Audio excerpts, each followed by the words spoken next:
Today is April 27th. Welcome to Big Book Daily. My name is Rob. I am an alcoholic.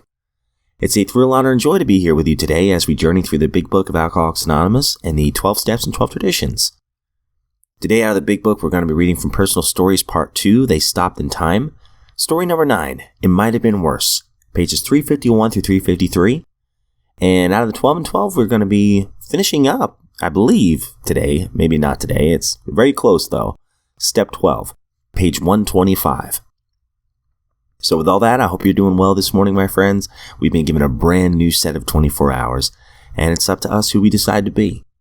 It's always an exciting opportunity to do the right thing. So with all that, my friends, let's go ahead and get to the good stuff.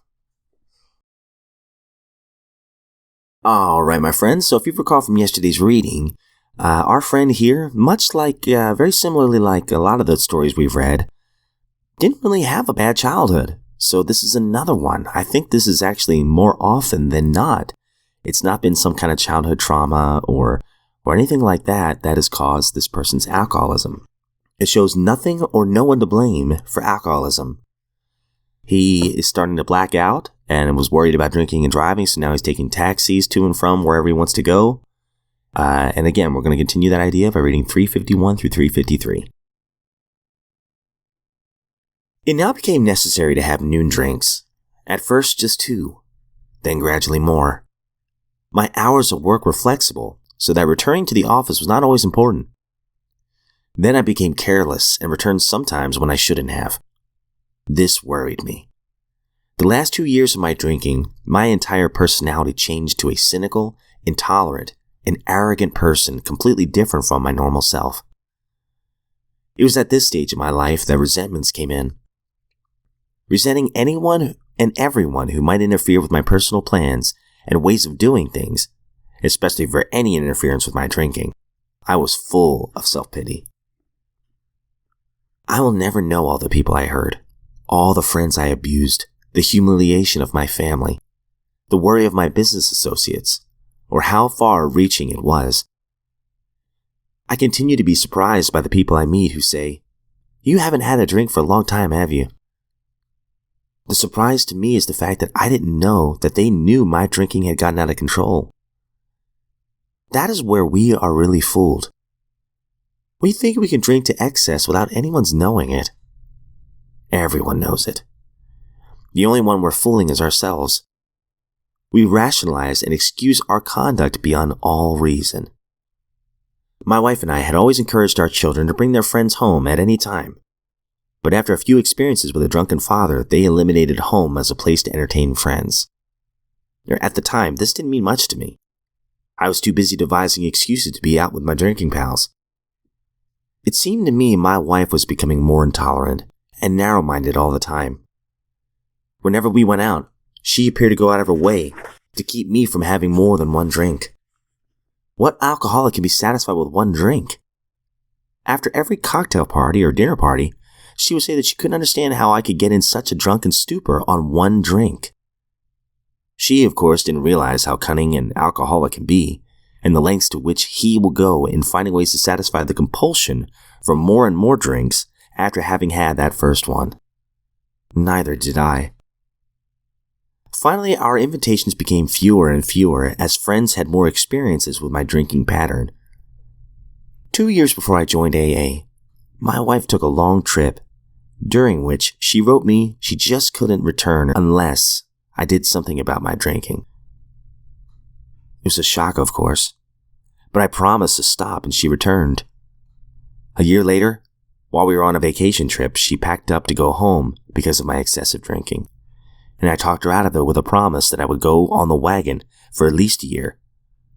I promised, but within 2 months, I began again. The following spring, she left me one day without giving me any idea of where she'd gone, hoping that this would bring me to my senses.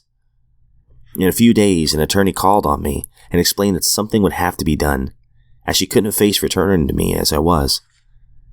Again, I promised to do something about it. Broken promises, humiliation, hopelessness, worry, anxiety. But still not enough. There comes a time when you don't want to live and are afraid to die. some crisis brings you to a point of deciding to do something about your drinking problem, to try anything. Help you once continually rejected, suggestions once turned aside are finally accepted in desperation. The final decision came when my daughter, following a drunk of mine that ruined my wife's birthday, said, "It's Alcoholics Anonymous or else." Of course, this suggestion had been made before on a number of occasions, but like all alcoholics, I wanted to handle my problem my own way, which really meant that I didn't want to do anything to interfere with my drinking. Now, I was trying to find an easier, softer way. By now, it had become difficult to visualize a life without alcohol. However, my low had been reached. I realized that I had been going down and down. I was unhappy myself, and I brought unhappiness to all who cared for me. Physically, I couldn't take it anymore. Cold sweats, jumpy nerves, and a lack of sleep were becoming intolerable. Mentally, the fears and tensions, the complete change in attitude and outlook bewildered me. This was no way to live. The time for decision had arrived, and it was a relief to say yes when my family said that they would call Alcoholics Anonymous for me. A relief, even though I dreaded it, feeling that this was the end of everything. Early the next morning, a man whose name I knew well, a lawyer, called on me. Within 30 minutes, I knew AA was the answer for me. We visited most of that day and attended a meeting that night. I don't know what I expected, but I most certainly didn't visualize a group of people talking about their drinking problems, making light of their personal tragedies, and at the same time, enjoying themselves. However, after I heard a few stories of jails, sanitariums, broken homes, and Skid Row, I wondered if I really was an alcoholic. After all, I hadn't started to drink early in life, so I had some stability and maturity to guide me for a while. My responsibilities had been a restraining influence. I had had no brushes with the law, though I should have had many. I had not lost my job or family, even though both were on the verge of going. My financial standing had not been impaired. All right, great stuff here, guys. We see some hope. That's always encouraging, so can't wait to come back to this in just a minute. All right, my friends, so we are finally at a point where we're finishing up step 12, which is having had a spiritual awakening as the result of these steps. We try to carry this message to alcoholics and practice these principles in all our affairs. And yesterday we read some beautiful lines, like on 124 it says, "Still more wonderful is the feeling that we do not have to be specially distinguished among our fellows in order to be useful and profoundly happy."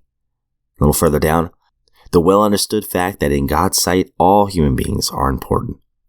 The proof that love freely given surely brings a full return." So we're going to be finishing off this step today. This is the longest chapter that we've read so far in the 12 and 12. And beautiful ending. Let's get to it. We're on page 125. These little studies of AA's 12 steps now come to a close. We've been considering so many problems that may appear that AA consists mainly of racking dilemmas and troubleshooting. To a certain extent, that is true.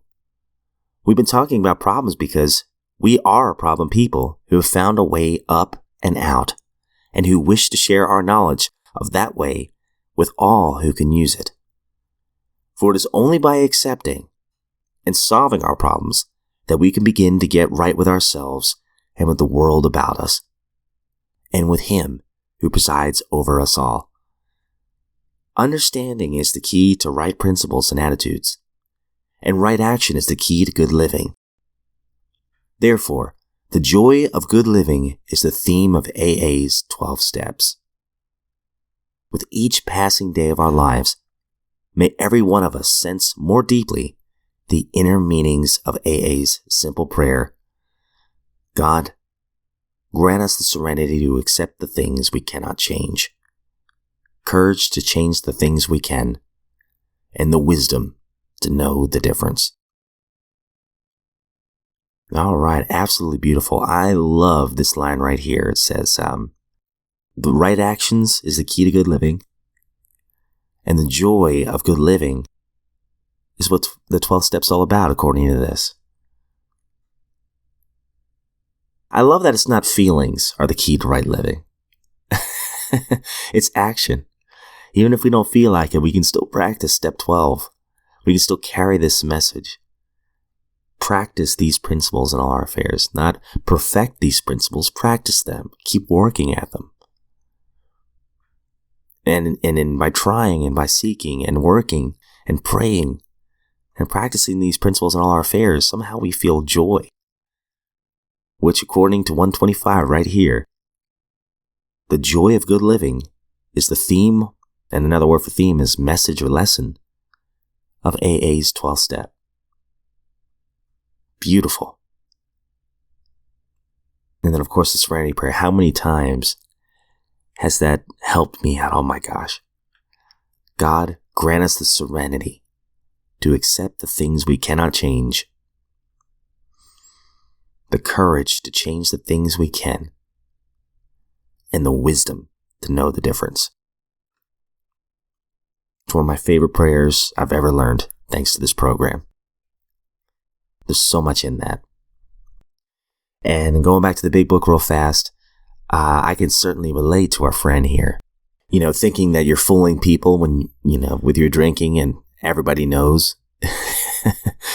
And then, the poor wife leaving and the kids leaving. My heart breaks for them because I'm sure that was so tough for them. And this man finally is desperate enough to go, okay, I'm going to go to AA. And as he's listening, at first, he says within the first half hour, he knew AA was for him. But I think the difficulty is he still sees some differences. He's like, wow, well, I haven't lost my family. I haven't served jail time. I haven't lost a job because of my drinking. But he also says on the top of 354, that I could. They were on the way. And that's where I was. I was about to lose my family.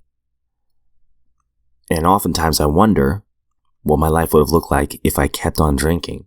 And here's how I think it would have gone. I would have lost my family, the people I love the most. I would have to move out of my house. But I probably wouldn't have to worry about that too much because most likely I'd be in jail. I'd be alone. Or I'd be dead. Now that sounds melodramatic, but it's not. Because I hear the horror stories all the time from people who think about drinking just like I do.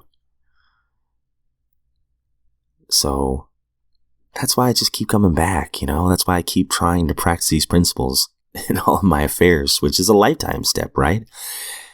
And admit when I'm wrong promptly because I don't ever want to go back. And I know for me, when I stay in the fold, when I keep attending the fellowships, now when I drift away from those, a lot of things start to creep in. Insecurity and fear, anger, resentments. All that stuff starts to kind of drift back in. It's like we've said a few times. You're never really standing still. You're either moving forward or you're sliding backward. Today we choose to be who we want to be. And I want to be sober today. I want to be happy, joyous, and free to carry out what that purpose of that 12th step is, to be joyful in doing the right thing. So my friends, if you are sober today, you are a miracle. And I'm not just saying that. That is the honest to God's truth. I would love to know the statistics today of how many people are still out there drinking, dying of alcoholism, compared to how many people actually find this lifeboat of recovery. I think the results would be pretty staggering. It is for people who want it. And if you're sober today, I'm sure the people who love you are very proud of you. Thank you so much for joining me in this lifeboat of recovery. I don't speak on behalf of AA, NA, Al-Anon, anything like that. I am just a friend in recovery, just trying to hold myself accountable to read these 2 books and carry the message. It truly is the thrill to be here. And if we are given another set of 24 hours, I look forward to seeing you back here tomorrow.